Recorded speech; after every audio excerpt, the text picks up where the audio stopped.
Doctor Imdad ঈশাকে গাড়িতে উঠে বসতে বললেন। ঈশা একবার গলা উঁচিয়ে আদিকে দেখে। আদি এখনও সেই জায়গায় দাঁড়ানো। ঈশা চট করে গাড়িতে উঠে বসে পেছনের সিটে। ডক্টর ইমদাদ বললেন, তুমি ওভাবে দৌড়াচ্ছিলে কেন মিষ্টি? Any problem? ঈশা এবার জবাব দিল না। গাড়ির কাচ ডিঙিয়ে দেখার চেষ্টা করল আদিকে। কষ্ট লাগল তার। কতক্ষণ দাঁড়িয়ে থাকবে কে জানে। ইমদাদ সাহেব আবারও প্রশ্ন ছুড়লেন, এনিথিং রং মিষ্টি? আমার নাম মিষ্টি নয় স্যার। ঈশা। ঈশা আফরোজা। ঈশার সহজ গলায় সোজাসুজি জবাব। খুব সুন্দর নাম।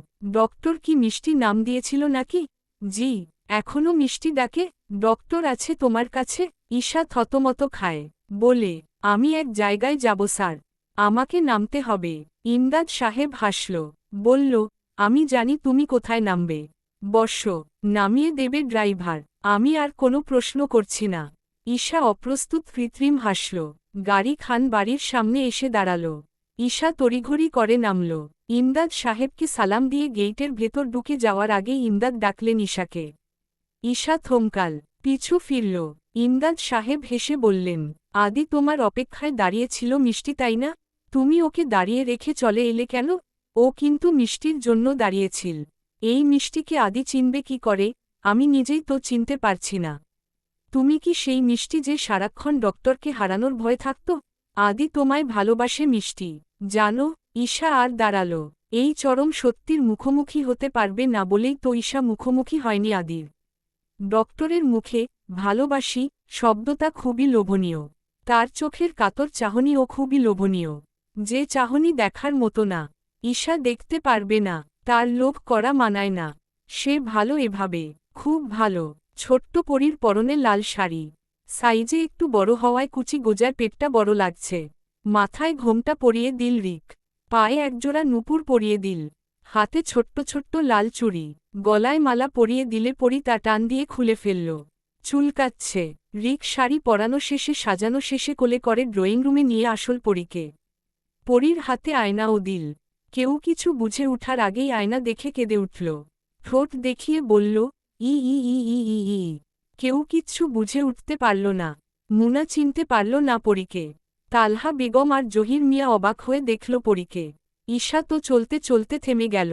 পরী ঈশার দিকে তাকিয়ে ডাকল, ফিপপপি ই ই ই ই ই। ঈশা কিছু বুঝতে পারল না। রিক ঈশার কোলে পরীকে দিল। বলল, একটু নে, আমি আসছি। রিক চলে গেল উপরে। পরী ঈশার দিকে তাকিয়ে বলল, ফিপপপি ওয়াহনা? ঈশা খিক করে হেসে দিল। বলল, মা বউ সেজেছে। পরী ঈশার মতো করে টেনে বলল, মা বউ। পরী মাথা এপাশোপাশ দুলিয়ে বলল, বউ বউ। রিক নেমে এল নিচে। হাতে মুনার শোকেসে রাখা সব লিপস্টিক। রিক যতগুলো পারল ততগুলো নিয়ে আসল। মুনা অবাক হল রিকের কাণ্ড দেখে। বলল, এসব আপনার হাতে কেন? রিক কিচ্ছু বলল না। পরী রিকের হাতে লিপস্টিক দেখে চিৎকার করে বলে উঠল, পাপ্পপা ই ই ই ই ই ই। ঠোঁট দেখিয়ে বলল ঈশাকে, ফিপপপি ই ই ই। ঈশাসহ বাকি সবার ঠোঁট দুটো আপনা আপনি আলগা হয়ে গেল। পরী লিপস্টিক দিবে বলছে। ও আল্লাহ! রিকের হাত কাঁপল। সে দিয়ে দিতে পারল না।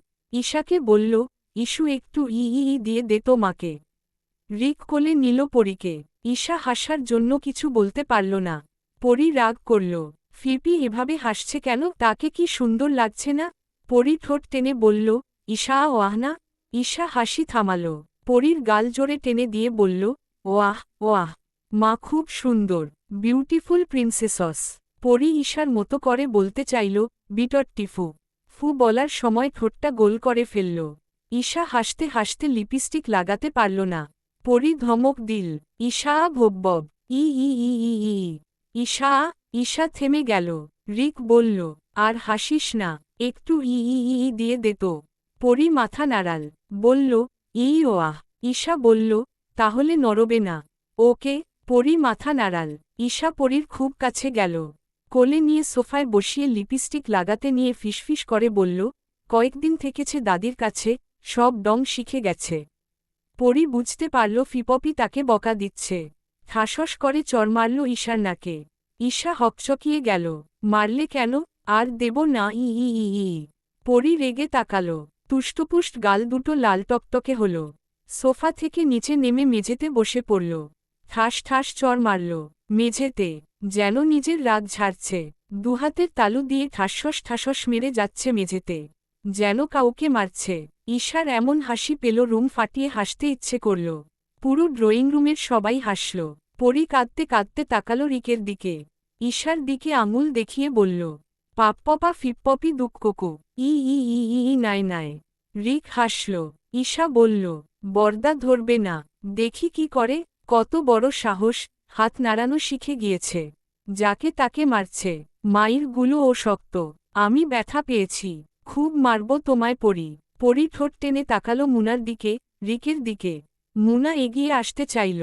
ঈশা বলল, যেও না, দেখি কি করে। পরি ধমক দিল ঈশাকে। ঈশা ইননোনা। ঈশা হাত দেখিয়ে বলল, খুব খুব খুব মারব। পরি কেঁদে দিল। হাত দেখিয়ে কেঁদে কেঁদে বলল, মা বব্ব। ঈশা হেসে দিল, বলল, মুখে মুখে কথা বলা ও শিখে গেছে। পরি হাত তুলে আবার নিচে নামিয়ে মেঝেতে আঘাত করল। বলল, ইসবা মা বব্ব। ঈশা কোমরে হাত দিয়ে বলল, ঠাসস করে মারব। রিক বলল, থামো না, কান্না করছে না। পরি সবাইকে অবাক করে দিয়ে মেঝেতে এবার মাথা ঠুকল। দুমদুম মাথা ঠুকল মেঝেতে, যেন সিজদাহ দিচ্ছে। সবাই অবাক হয়ে গেল। পরি রাগে গোজগোজ করে করে মেঝেতে মাথা ঠুকে ঠুকে বলল, ঈশা মা বব্ব, ই ই ই নাই নাই। রিক দৌড়ে গিয়ে কোলে তুলে নিল পরীকে, বুকের সাথে চেপে ধরল। পরি রিকের মুখে ঠাসস ঠাসস চড় মারল। বলল, ঈশা মা বব্ব। রিক শান্ত করতে করতে বলল, হ্যাঁ হ্যাঁ মারব, খুব খুব মারব। সাথে সাথে পরীর কান্না থেমে। ঈশার দিকে আঙুল দেখিয়ে হেসে বলল, ঈশা মা বব্ব। ঈশা আর চোখে তাকাল। পরি আবার গুজে গেল রিকের কাঁধে। ঈশাকে ভয় পেল।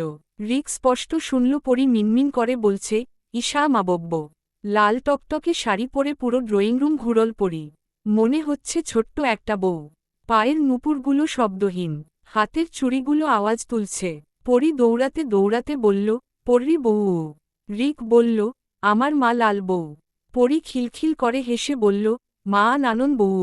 সবাই হাসে, পুরো বাড়িটা যেন হাসে। ঈশা হাসতে হাসতে আড়াল করে দাঁড়ায় সবাইকে, নিজেকে আড়াল, সাথে নিজের দুঃখগুলোকে। পরি এভাবেই হাসি খুশি থাকুক সবসময়, ভালো থাকুক, মা বাবা পরিবার নিয়ে তার উজ্জ্বল ভবিষ্যৎ হোক। ভালো থাকুক তার বাচ্চা, আর ভালো থাকুক বাচ্চার বাবা। ডক্টর আইমির সাথে বিয়েটা হয়ে গেলেই ভালো। ডক্টর আবার এব্রোড চলে যাবে, নতুন করে সংসার সাজাবে, নতুন জীবনে পা রাখবে। দূরে যাবে কিন্তু ডক্টর তো ভালো থাকবে। তার অনিশ্চিত জীবনের সাথে ডক্টরকে জড়িয়ে কোনো লাভ নেই। ডক্টর কষ্ট পাবে অযথা। ডক্টরের জীবনও তার সাথে সাথে অনিশ্চিত হয়ে পড়বে। সে চেয়েছে, আজও চায় ডক্টর ভালো থাকুক। সদর দরজা পেরিয়ে ঢুকে পড়ল রিক। হাতের ইউনিফর্মটা সোফায় ছুঁড়ে দিয়ে বসতে না বসতেই চোখ গেল লাল টকটকে শাড়ি পরা ছোট্ট মেয়েটার দিকে। কি সুন্দর লাগছে মাটাকে। পরি দৌড়ে এল রিপের কাছে, মুখের সামনে দুহাত দিয়ে লজ্জা ঢেকে বলল, রি পরি বউ। ও আহ না। রিপ হাসল, তবে নিঃশব্দে বলল, মা বরকই।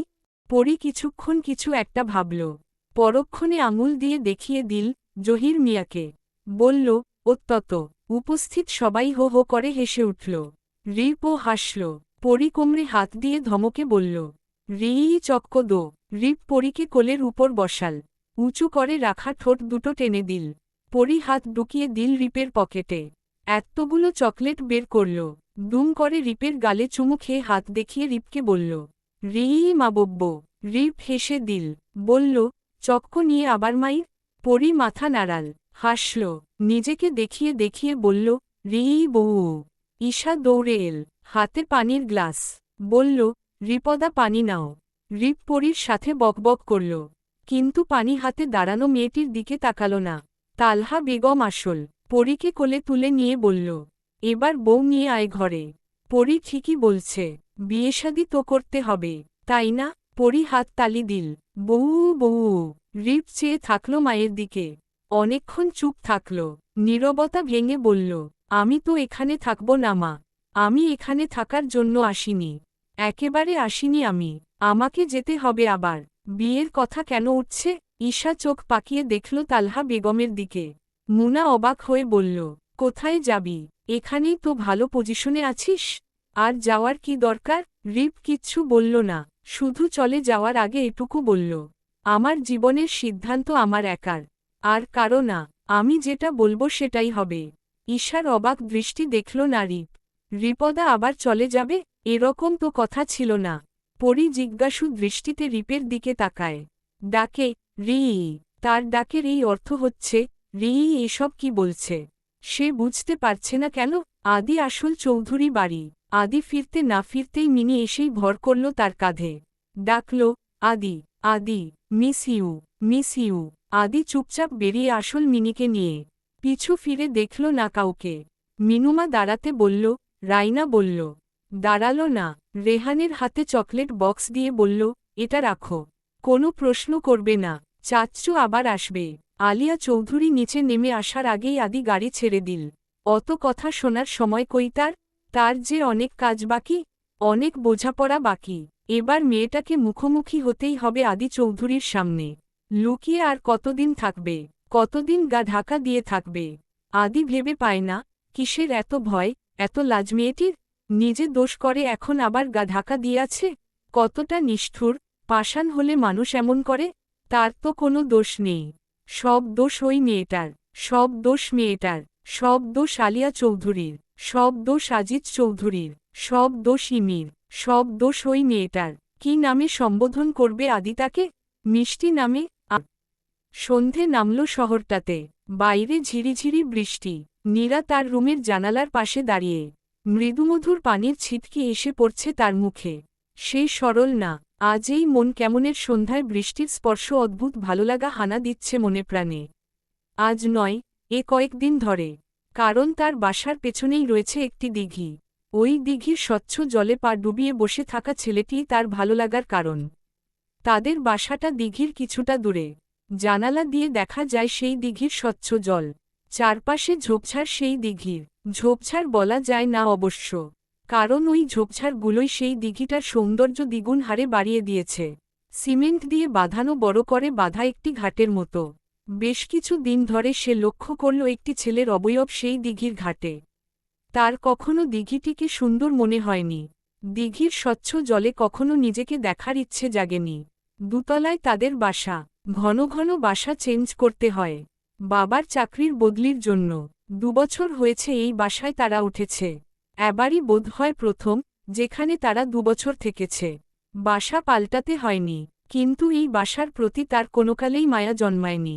সবাই বলে দিঘিতে বয়ে যাওয়া স্বচ্ছ জলের কলকল ধ্বনিতেও হারিয়ে যাওয়া যায়, মুগ্ধ হওয়া যায়।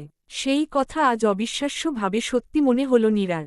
ইচ্ছে করল ওই ছেলেটার পাশে বসে দিঘির স্বচ্ছ জলে পা ডুবিয়ে ঘোলা করে দিতে। তখন না হয় ছেলেটি একটি বার অন্তত রেগে কথা বলবে, তার দিকে তাকাবে, বলবে, এই মেয়ে কি করছো, নোংরা করছো কেন পানি? তখন সে এক নিঃশ্বাসে চট করে বলে দেবে, করব না, আপনি যে আমার রাতের ঘুম হারাম করে দিয়েছেন। আপনি জানেন আমি কত রাত ঘুমাই না।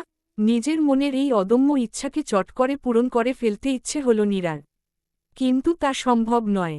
ওই ছেলেটার দিকে তাকাতেই তার হৃৎপিণ্ড কেঁপে ওঠে। সেখানে পাশে বসার ইচ্ছাটা পোষণ করা আর মুখে মুখে তর্ক করার বিষয়টা কি হাস্যকর নয়? ঝিরিঝিরি বৃষ্টির প্রকোপ বাড়ছে। ফোঁটা ফোঁটা বৃষ্টির ফোঁটা মিলিয়ে যাচ্ছে দিঘির জলে। নীরা গুনতে লাগল বৃষ্টির ফোঁটা। 1, 2, 3, 4, 5, 6, 7। কিন্তু তার খেয়াল হলো ছেলেটি তো ভিজছে। আশ্চর্য, ছেলেটা কি পাগল হলো? এভাবে ভিজছে কেন? আর এখানে এভাবে একা একা বসে থাকে কেন? ঈশা কি জানে তার ভাইটা পাগল হয়ে গেছে? অ্যাডভোকেট সাহেবকে তো দেখে মনে হয় না প্রেমে পড়ে ছ্যাঁকা খাওয়ার মতো। তাহলে কিসের দুঃখে উনি ওভাবে ভিজবেন? আচ্ছা, ছাতা নিয়ে গেলে কেমন হয়? নীরা এবার আর দাঁড়াল না। নিজের এই দুদর্মনীয় ইচ্ছা পূরণ করার উত্তেজনায় সে খেয়াল করল না মা বাবার চোখে অদ্ভুত চাহনি। নীরার বাবা হেসে আওড়াল, প্রেমে পড়লে এমন হয় মাঝে মাঝে। আমিও কি কম করেছি? নীরা ছুটল ভিজে ভিজে। হাতের ছাতাটা ও খুলতে ভুলে গিয়েছে। বৃষ্টি শব্দটা পাল্টে সত্যি সত্যি এবার ঝড়ে রূপান্তর হল। বৃষ্টি আর বৃষ্টি রইল না। তীব্র বাতাসে এলোমেলো হল নীরার চুল। বৃষ্টির পানিতে লেপ্টে গেল সেই চুল মুখে, গলায়। নীরা সৌজন্য রক্ষার্থে হাতের ছাতাটা খুলল। কিন্তু সে কি কাণ্ডজ্ঞানহীন! ছেলেটিও তো ভিজেছে। সেও ভিজে গেছে। এখন ছাতা দিয়ে কি হবে? এমন পাগলামোর কোনো মানে হয়? ছেলেটা দেখলে কি ভাববে কে জানে? নিজেই নিজেকে বকল নীরা। দিঘির কাছাকাছি পৌঁছাতে সময় লাগল। যখন পৌঁছাল তখন দেখল ছেলেটি ভিজে জবজবে। আশেপাশের লোকজন অবাক হয়ে ছেলেটিকে দেখছে। নীরা বিরক্ত হল নিজের উপর। সে কি চলে যাবে? এতদূর এসেছে, আবার চলে যাবে? বাতাসের ঝাপটায় রিপের মাথার চুলগুলো এলোমেলো হল। তারপরও তার ভাবনায় ছেদ পড়ল না। তার স্থির দৃষ্টি আরও দৃঢ় হল দিঘির জলে পড়া ফোঁটা ফোঁটা জলে। কি সুন্দর মিলিয়ে যাচ্ছে সব জল। তার অব্যক্ত যন্ত্রণাগুলোও যদি মিলিয়ে যেত এভাবে। লুকিয়ে তো রেখেছে, এবার মিলিয়ে গেলে মন্দ হতো না। নীরা যখন তার উল্টপালট ভাবনায় মগ্ন তখন রিপ তাকে অবাক করে দিয়ে উঠে দাঁড়ায়। নিচের দিকে তাকিয়ে হাঁটতে থাকে। নীরা তখন তার জায়গায় দাঁড়িয়ে। লজ্জায় তার কান্না করে দিতে ইচ্ছে হল। পিছু ফিরে দৌড় দিতে পারল না। না সামনে তাকাতে পারল। ছাতাটা ও বাতাসের দাপটে হাত থেকে উড়ে যেতে চাইল। সে ছাতাটাকে শক্ত করে ধরল। মুখ বরাবর ধরে রাখল যাতে না সরে, কেউ তার মুখ না দেখে। রিপ এগোতে এগোতে থমকে গেল। নীরা ছাতায় মুখ লুকিয়ে বিড়বিড় করে দোয়া দরুদ পড়তে লাগল। তার প্রার্থনা সফল হল না। বাতাস তার বড়ই উপকার করল। ছাতাটাকে নিজের করে নিল, উড়িয়ে ফেলে দিল। পড়ে রইল ছাতাটি এক কোণায়। নীরার ভয়ার্ত মুখশ্রী ভূমিষ্ঠ হল ছেলেটির সামনে। সে ছাতা উড়ে যাওয়ায় চট করে চোখ খুলে সামনে তাকাল। চোখগুলো তখন বড় বড় অবস্থায়। ভয়ে ঢেউ খেলে খাচ্ছে চোখে মুখে। ভয়ে ভয়ে সে কেঁপে কেঁপে উঠছে। কিন্তু সামনে দাঁড়ানো ছেলেটি ভাবলেশহীন, অনুভূতিহীন। চাহনি অবাককর নয়, প্রেমে পড়ার মতো নয়, প্রেমে ফেলার মতো। ঠিক সেটাই হল। প্রেমে পড়ে গেল তার সামনে দাঁড়ানো রমণীটি।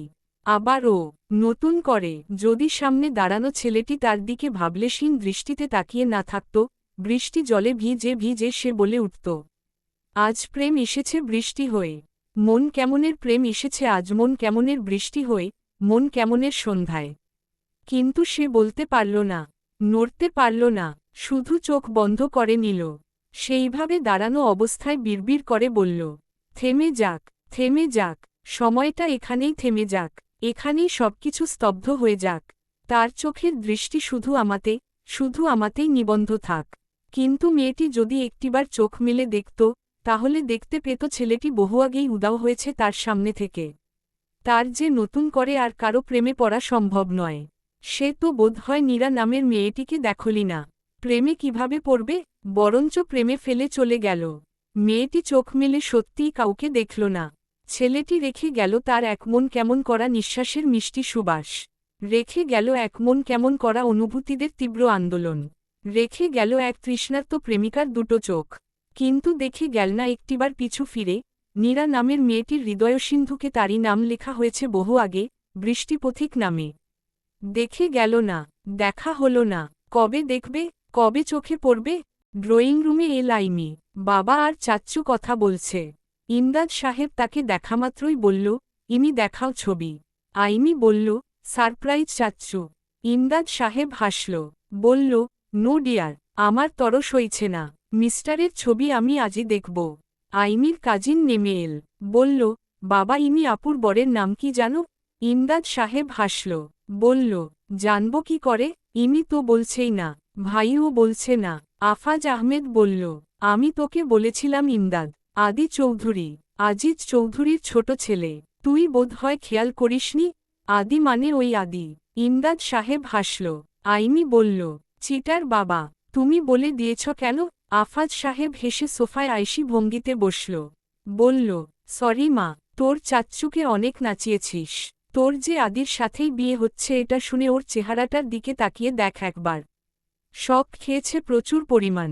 সবার হাসির মাঝে চেহারাখানা মলিন হয়ে আসল ইমদাদ সাহেবের। আদি চৌধুরী মানে? ইমদাদ সাহেব হাসি খুশি আইমির চেহারার দিকে তাকিয়ে চট করে সোফা ছেড়ে দাঁড়িয়ে পড়ল, বলল, আমি একটু বাইরে যাচ্ছি, কাজ আছে।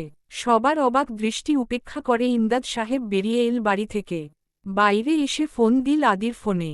কয়েকবার রিং হলেও কেউ ফোন তুলল না। ইমদাদ সাহেবের চেহারা রং পাল্টে গেল নিমেষেই। রাগ হচ্ছে আদির উপর। নিজের স্ত্রীর, বাচ্চার খোঁজখবর না নিয়ে আদি আবার বিয়ে করতে যাচ্ছে। বিয়ের ফাংশন তো আর 2 দিন পর। কি হবে? বৃষ্টি থামায়, ঠান্ডা শীতল পরিবেশ চারপাশে। ঈশা ছাদের রেলিংয়ে হাত দিয়ে নাক দিয়ে শুকল বকুল ফুলের গন্ধ। কতদিন ছুঁইনি সো বকুল, আজ কুড়িয়ে এনেছে কয়েকটা। রাস্তার ল্যাম্পপোস্টের মৃদু মৃদু আলোয় আবছা আবছা দেখা গেল একটা গাড়ি এসে দাঁড়িয়েছে খানবাড়ির গেইটের কিছুটা দূরে। ঈশা বিশেষ পাত্তা না দিলেও তার ভয়টাই সত্যি হল। সে দৌড়ে নিচে নামল। গেইট বন্ধ করে দেওয়ার মতো চিন্তা তার মাথায় এল। সে দৌড়ে গেল, অদৃশ্য বাধায় পারল না গেইট বন্ধ করতে। গেইট ফেলে সে বেরিয়ে পড়ল নির্জন রাস্তায়। গাড়িটার কাছাকাছি যেতে না যেতেই মাথা নিচু করে গাড়ির উপর বসে থাকা ছেলেটিকে দেখে তার বুক কাঁপল ছন্দ তুলে। মুখ ফসকে আপনা আপনি বের হলো একটি শব্দ, ডক্টর। ঠিক ৩ বছর আগে ডক্টরকে সে দুবার এভাবে বসে থাকতে দেখেছে। আজ আবারও, কিন্তু কেন? আদি মুখ তুলল না। ঈশা নিঃশব্দে সিদ্ধান্ত নিল সে চলে যাবে। ঠিক তাই করল। চলে যাওয়ার জন্য পা বাড়াল। আবার পিছু ফিরে তাকাল। সিদ্ধান্ত এবার পাকাপোক্ত হল। দৌড়ে চলে যাওয়ার আগেই ধীরে ধীরে আদি ঘুরে এল গাড়ির অন্য পাশ দিয়ে। গাড়ির সাথে হেলান দিয়ে দাঁড়িয়ে রইল আকাশের দিকে মুখ করে। তাকাল না ঈশার দিকে। অন্য হাতে থাকা খাঁচার দরজা খুলে দিল। মিনি উড়ে উড়ে চলে আসল একদম ঈশার কাছে। ঈশার গালে গাল ঘষে ডেকে উঠল, মিষ্টি, মিষ্টি, মিস ইউ, মিস ইউ। ঈশার পা দুটো অনবরত কাঁপাকাঁপি করতে লাগল। বুকের ধুকপুকানি বেড়ে গেল। সে পিছু হাঁটল। মিনিকে সরাতেই চাইলে ও মিনি সরল না। ডাকল, আদি, Mishti, Adi, Mishti, love you, love you. Isha তারপর ও 2 পা পিছু হাঁটল। মিনিকে সরাতে চাইল। চিৎকার করে তার বলতে ইচ্ছে হল, সব মিথ্যে, সবটা মিথ্যে। আমি মিষ্টি নই, আমি নই মিষ্টি। কিন্তু সে উচ্চারণ করতে পারল না। চোখ সরাতে পারল না তার দিকে এগোনো ছেলেটির চোখ থেকে। ছেলেটির ভয়ানক দৃষ্টি উল্টপালট করে দিচ্ছে সব। নিঃশেষ করে দিচ্ছে মিষ্টির এতদিনের জমে থাকা রাগ, অভিমান। সেই নিচে তাকিয়ে বলল, কি হচ্ছে এসব? আমি চিনি না এসব। জানি না, কিচ্ছু জানি না। এগোবেন না, আমি চিৎকার করব। আদির নীরবতা ভাঙল। সে চিৎকার করে উঠল, করো চিৎকার, করো। চিৎকার করে বলো আমি ঠকিয়েছি ডক্টরকে। বলো, বলো। ঈশা থমকে গেল আদির চেঁচিয়ে বলা কথায়। আর তুমি, ঠিক আগের তুমি সম্বন্ধে বিড়বিড় করে কি যেন বলল। আদি তার বিষণ্ণ চেহারায় অসহায় হয়ে তাকালো মিষ্টির দিকে। ঈশা গলল না তারপরও। ঘাড় ঘুরিয়ে দৌড় দিতে চাইল। কিন্তু হিতে বিপরীত কিছু হল। সে আটকা পড়ল। আটকে গেল বহুদিন পর ডক্টরের বাহুবন্ধনে। একেবারে বুকের মধ্যিখানে যখন এসে তার মুখ ঠেকল সে স্পষ্ট শুনতে পেল সেই ডাক, মিষ্টি, মিষ্টি, মিষ্টি। আদিকে মিষ্টিকে তার বুক থেকে মুখ তুলে 2 বাহু খামচে ধরল। চেয়ে রইল মিষ্টির ভয়ার্ত মুখের দিকে, ডাগর ডাগর চোখ দুটোর দিকে। মিষ্টির গলার একপাশে চোখ দুটো চেপে ধরে বলল, I hate you, really hate you, hate you so much Mishti. তোমার জন্য টেডিবিয়ার আমি এনেছি মিষ্টি। আছে আমার কাছে খুব যত্নে, খুব যত্নে রেখেছি আমি সেটিকে। কিন্তু আমারটা কোথায়? আমার দেওয়া পুতুলটি, সেটা কোথায় মিষ্টি? তুমি মেরে ফেলেছ। মিষ্টি গলে আসে, কিন্তু সেই গলানিকে স্থায়ী হতে দেয় না সে। দূরে ঠেলে দেয় আদিকে, চেঁচিয়ে বলে, কোথাও নেই সে, হারিয়ে গেছে। আপনার জন্য সে মরে গেছে। মিষ্টিও মরে গেছে। যান, সরুন, আমার পথ ছাড়ুন। সে চলে যায় আদিকে একা রেখে।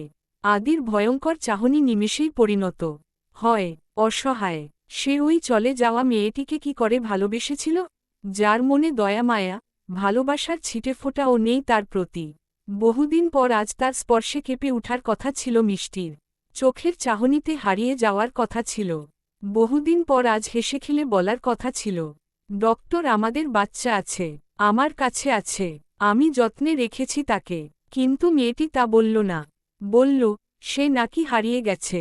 বুক কাঁপল না মিষ্টির, ঠোঁট কাঁপল, গলা ধরে এলো না। এত বড় কঠিন কথা কি করে একজন মা বলতে পারে? আদির ফোন বাজল। সে বসে রইল গাড়ির উপর কতক্ষণ। ফোন বাজল বেশ কয়েকবার। ফোন তুলল সে অবশেষে। ফোনের ওপাশে এক মায়ের আহাজারি শোনা গেল। আদি মিনিকে নিয়ে চলে গেলে? মায়ের সাথে দেখা করলে না একবার? তোমাকে যে অনেক কথা বলার ছিল, একটিবার মায়ের কথা মন দিয়ে শোনো। তুমি আমার আদরের বাচ্চা, তোমার খারাপ কি করে চাই আমি? বলতে না বলতেই আলিয়া কাঁদল।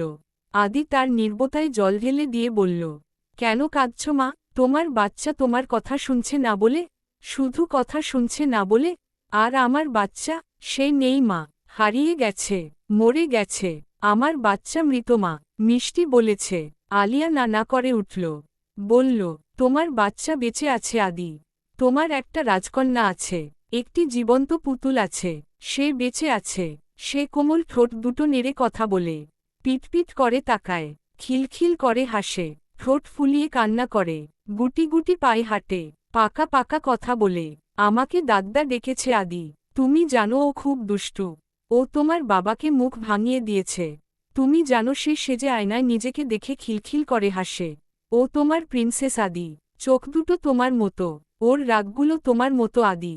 ভীষণ রাগী, তোমার মেয়ে। আদি কথা বলতে পারে না, শুকনো ঢোক গিলে বলে, মা আমার প্রিন্সেস আছে, আমাকে বাবা ডাকে, আমার কথা তার মনে পড়ে কখনো?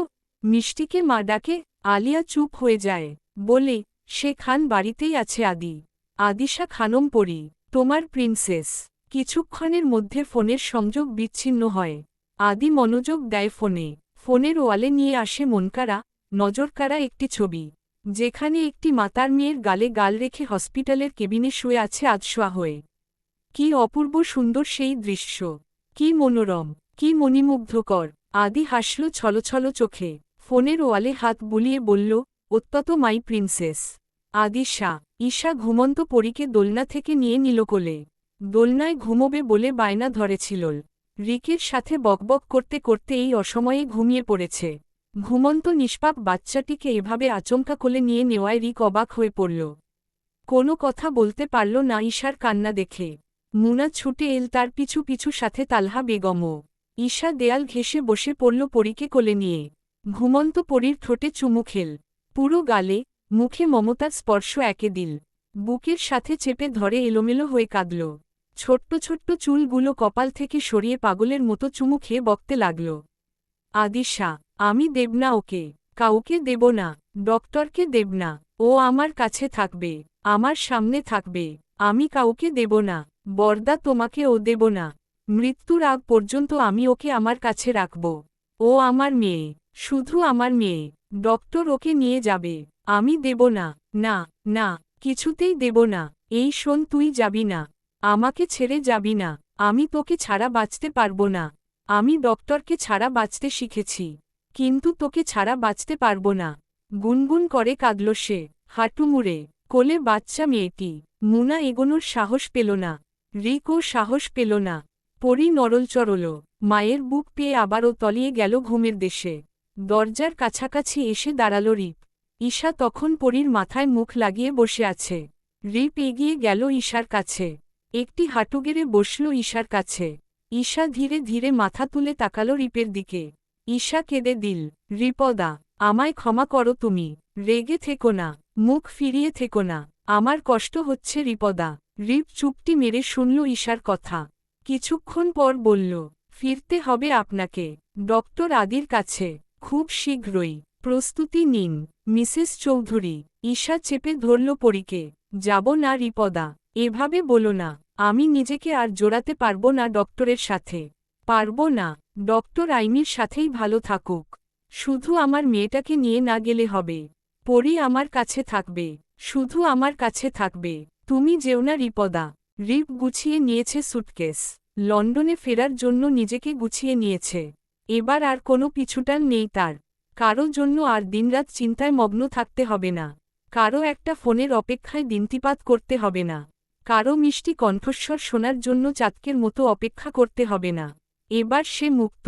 এবার নিজেকে নিয়ে বাঁচার লড়াই, নিজের কথা ভাবার লড়াই। নিজেকে নিয়ে তার পৃথিবীটা সাজাবে এবার, নিজেকে ভালোবাসবে এবার। দুপুর থেকেই পুরো বাড়িটা থমথমে। তালহা বেগম শুকনো মুখে সোফায় হেলান দিয়ে শুয়ে আছে। জহির মিয়া বেতের চেয়ারে বসা। রান্নাঘরে টুকিটাকি কাজ করছে মুনা। রিপের সাথে এয়ারপোর্ট যাবে। রিপ নেমে এল নিচে, চুল কাটিং করেছে, তাই আজ অন্যরকম দেখাচ্ছে তাকে। রিপ নিচে নেমে এল, মুনার সাথে আলাপ শেষ করল। মা বাবাকে সালাম করল, তাদের দিকে না তাকিয়ে বলল, আমায় দোয়া করো, তোমাদের আবদার না রাখতে পারায় আমি দুঃখিত। বিয়ে নামক শব্দটার কোনো জায়গা হবে না আমার জীবনে, আমি ঠাঁই দেব না সেই শব্দটিকে। আমার ভালো লাগে না। কি দরকার, আমি এভাবেই ভালো আছি, আমি যাচ্ছি। তালহা বেগম ডুকরে কেঁদে উঠে বলে, কেন বারবার যাচ্ছি যাচ্ছি বলিস? রিপ হাসল, মাকে জড়িয়ে ধরল, বলল, আসছি আসছি বাবা। মুনা দৌড়ে এল, কোলে তার পরি, ঘুমন্ত। রিপ নিয়ে নিল পরীকে, বলল, কে বলেছে আমার পিছুটান নেই? আমার পিছুটান তো এই মা, আমার পরিমা। এই মাকে আমি খুব খুব মিস করব। আমার কষ্ট হবে, খুব কষ্ট হবে। মুনা শান্ত কণ্ঠে বলল, ইস্যুর সাথে দেখা করবি না? ঘুমের ঔষধ নিয়েছে ও, শরীরটা ও ভারী অসুস্থ। ওকে এই অবস্থায় রেখে চলে যাবি? ডাক্তারের বউদের কাছে এসব সামান্য অসুস্থতা। ডাক্তার তো আছেই, কি দরকার আমার মতো ছোঁয়াছে রোগীকে? আমি ছুলে সে বরঞ্চ আরও অসুস্থ হবে।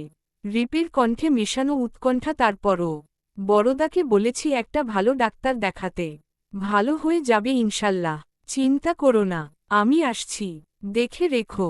রিপ চলে যায়। গাড়ি নিরুদ্দেশ হয় মুহূর্তে খানবাড়ির গেট পেরিয়ে। সেই কখন ঘুমিয়ে পড়েছে ঈশা, উঠার নামগন্ধ নেই। পরীকে বুকে জড়িয়ে ধরে ঘুমিয়েছে, কাউকেই দিতে চাইছিল না, উঠেও দিচ্ছিল না। মুনা তাই পরীর সাথে ঘুমাতে বলেছিল। ঘুমানোর আগে বলেছিল, আমি ঘুমের ঔষধ নিয়েছি, আমার মেয়েকে পাশে রেখো, আমি আজকে ঘুমোবো ওর সাথে, মানা করো না প্লিজ, শুধু আজ।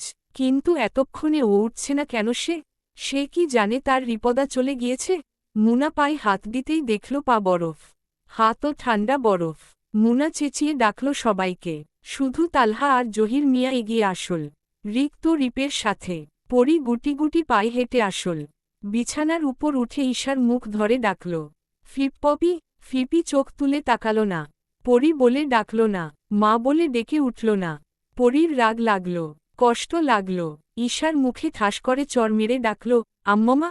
ঈশা তারপরও চোখ খুলল না। পরী তার ভেজা গাল লাগিয়ে দিল ঈশার চোখ দুটোতে, মুখে, ঠোঁটে। ঈশা তারপরও জেগে উঠল না। পরী এবার কাঁদল, নিজের মাথা ঠুকল খাটের সাথে, কান্না করল। তার কান্না দেখার সময় কারো হয়ে উঠল না। আশেপাশের লোকজন ডেকে এনে ঈশাকে তোলা হলো অ্যাম্বুলেন্সে। তালহা বেগম আর জহির মিয়ার আহাজারিতে ভারী হলো পরিবেশ, সাথে পরী কাঁদতে কাঁদতে বেরিয়ে পড়ল সেই লোকজনের পিছু পিছু। মুনা আটকাতে গেলে হাতে কামড় বসাল। তালহার চুল টেনে দিল, কাঁদতে কাঁদতে এসে গেল গেইটের কাছাকাছি, হাতের মুঠো দিয়ে চোখ মুছল। অ্যাম্বুলেন্সটার দিকে তাকিয়ে কাঁদল, হাত বাড়িয়ে ডাকল, আম্মমা আয় আয় আয়, আম্মমা।